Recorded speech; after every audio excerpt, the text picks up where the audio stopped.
सबसे पहले आज के क्यूज। नॉर्मली मैं आज का शुरुआत कर रहा हूँ वॉर अपडेट से, लेकिन आज एक हल्का सा डाइवर्जन ले रहा हूँ 4 लाइनों का, उसके बाद वापस आ जाऊंगा उस पर। आशीष, आज क्योंकि निफ्टी की वीकली एक्सपायरी है ना, तो इसके लिए कल पीसीआर में रिकवरी दिखी। कल हम 0.74 तक चले गए थे पुट कॉल रेशो में, और वो कल बढ़कर 1.03 पर आया है। तो थोड़ा सा एक मार्केट में कल सेंस बनी। कल अगर आप इंडिया विक्स देखें तो वो भी थोड़ा सा कल हायर लेवल से कूल ऑफ हुआ और टुवर्ड्स द एंड थोड़ा सा वहाँ पर भी नीचे आया, तो थोड़ा सा एक रिलीफ के सेंस थे। और कल एफआईआईज ने इंडेक्स और स्टॉक फ्यूचर्स दोनों में खरीदारी की। ये मैं कुछ पॉजिटिव पॉइंटर्स अपफ्रंट रखना चाह रहा था, क्योंकि कल के ट्रेड में थोड़े से साइन थे। एफ&ओ में डेफिनेट बाइंग थी कल, चाहे आप देखें कॉल राइटर्स ने कवर किया, इंडेक्स फ्यूचर्स में शॉर्टिंग हुई, कवर हुई, स्टॉक फ्यूचर्स में बाइंग हुई, ये क्लियरली विजिबल है। इंडेक्स फ्यूचर्स में करीब 1784 करोड़ और स्टॉक फ्यूचर्स में 556 करोड़ की बाइंग हुई। तो थोड़ा सा जो परसों 17,000 करोड़ का नेट नंबर था एफआईआईज का कैश प्लस फ्यूचर्स, कल कैश में भले ही 9,300 करोड़ की सेल थी, लेकिन अगर सारे आंकड़े जोड़ दें तो परसों फ्राइडे के मुकाबले आधा हो गया था सेल। तो ये एक थोड़ा सा चाहे फौरी रिलीफ हो या जो भी है, ये था।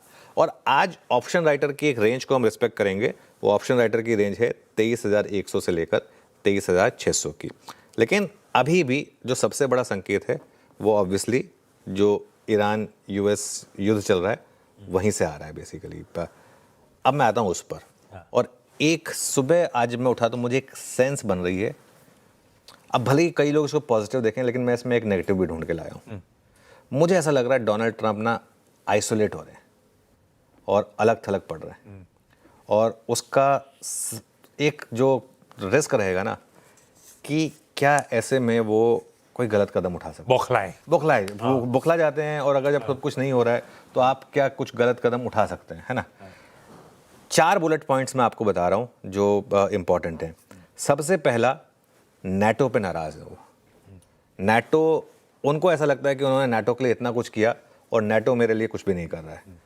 ट्रंप ने अपने जो सहयोगी, कल हम बात कर रहे थे, सबसे उन्होंने कहा था कि आप स्टेट ऑफ हॉर्मुज में दखल दीजिए, आप उसको सुरक्षित करिए, आप मेरी वहाँ पर मदद करिए। क्योंकि देखिए क्या है, अमेरिका काफ़ी दूर है, एक जियोग्राफिकल डिस्टेंस है और कुछ नहीं। तो अब ईरान भी अटैक कहाँ कर रहा है, गल्फ पे कर रहा है, अमेरिका पे तो नहीं कर रहा है, क्योंकि अमेरिका तक तो उसकी मिसाइल्स नहीं पहुँच सकती। सिमिलरली अमेरिका डायरेक्टली थोड़ा ईरान पर अटैक कर रहा है, वो तो अपने जो आसपास के नेबरिंग लेके आया हुआ है जो उनके एलाइज हैं, इसीलिए अमेरिका ने वहाँ पर वो सब एलाइज बनाए हुए हैं।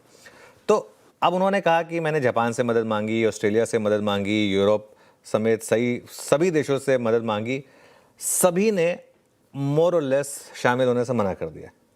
शुरुआत सबसे पहले स्पेन ने की थी, लेकिन उसके अलावा अगर आप देखें तो बाकी के जितने भी देश हैं, धीरे धीरे हर कोई कहीं ना कहीं, आई थिंक सबको लग रहा है कि ये मॉरली गलत है या एथिकली रॉन्ग है, या फिर कहीं ना कहीं उस वॉर में वो भिड़ना नहीं चाहते, ज़बरदस्ती भिड़ना नहीं चाहते। क्योंकि रिस्क लग रहा है कहीं हमें ना बोलते हैं कि आप भी पार्टिसिपेट करिए वो फिर कहीं कुछ नया एंगल ना लेके आ जाए, यू नेवर नो, है ना। बोल दें कि भाई आप भी पार्टिसिपेट करिए इस वॉर में, तो वो कह सकते हैं, उनका कोई भरोसा नहीं है। तो ट्रंप ने नाटो को वार्निंग दी है कि भाई आप अगर हमारा साथ नहीं देंगे तो हम इसके लिए आपके गंभीर नतीजे होंगे। तो अगर ऐसे दोस्त हों तो आपको दुश्मन की ज़रूरत नहीं है। तो एक तो पॉइंट नंबर ये हो गया। पॉइंट नंबर 2, क्या ये जो गठबंधन है ये टूट रहा है?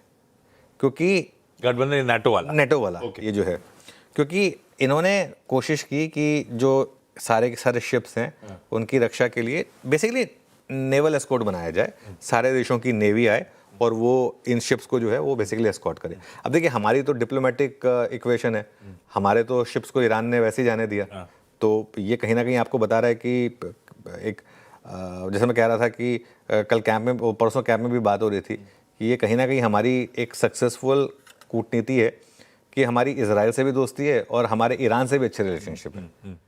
मतलब ऐसे कितने देश होंगे जो इन दोनों देशों के साथ पॉजिटिव रिलेशन रख पाए। ये कहीं ना कहीं जो फॉरेन डिप्लोमेसी है उसकी सक्सेस है।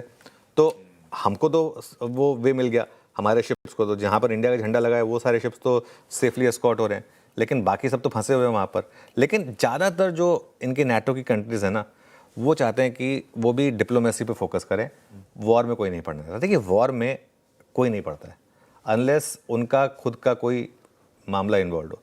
हमने भी जब पाकिस्तान के साथ लड़ाई की थी तो वो एकदम जब बिल्कुल पानी सर के ऊपर निकल गया तब की ना, अदरवाइज तो मतलब हम परेशान तो रहते ही हैं उनसे, लेकिन ऐसा थोड़ा है कि रोज आके उनसे वॉर करने लग जाते हैं। और एक जो उन्होंने बात कही जो आई थिंक कल की सबसे ज़्यादा वायरल बाइट थी, पूरे अक्रॉस सब जगह फैली हुई थी, जो डोनाल्ड ट्रंप ने कहा कि उन्हें हल्का सा भी अंदाज़ा नहीं था कि ईरान इस लेवल का अटैक करेगा अपने ही नेबरिंग कंट्रीज़ पर, खाड़ी देशों पर जो ईरान ने अटैक किए।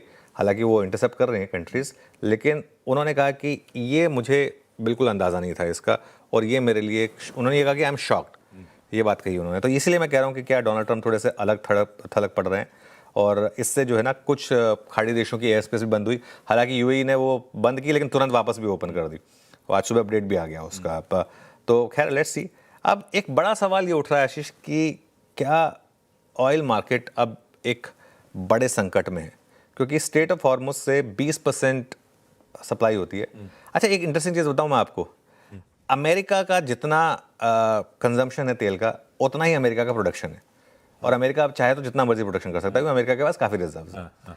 दिक्कत क्या है? दिक्कत बाकी देशों की है, क्योंकि बाकी देश, अब जैसे हमारे जैसे देश है, हम तो 80 to 90% हमारी रिक्वायरमेंट जो वो हम इंपोर्ट करते हैं, और हमारा तो पूरा का पूरा ऑलमोस्ट यहीं से आता है, स्टेट ऑफ हॉर्मुज से आता है।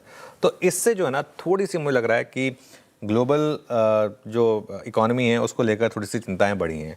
एक बस यहाँ पे ये है कि इस मंदी में और बाकी जो मंदियाँ उसमें एक फ़र्क है, इस बार वाली मंदी प्योरली मैन मेड है, तो वो एक इंसान के डिसीजन से सब हो रहा है। तो लेट्स सी, $103 पर ब्रेंट, ये स्टिकी है।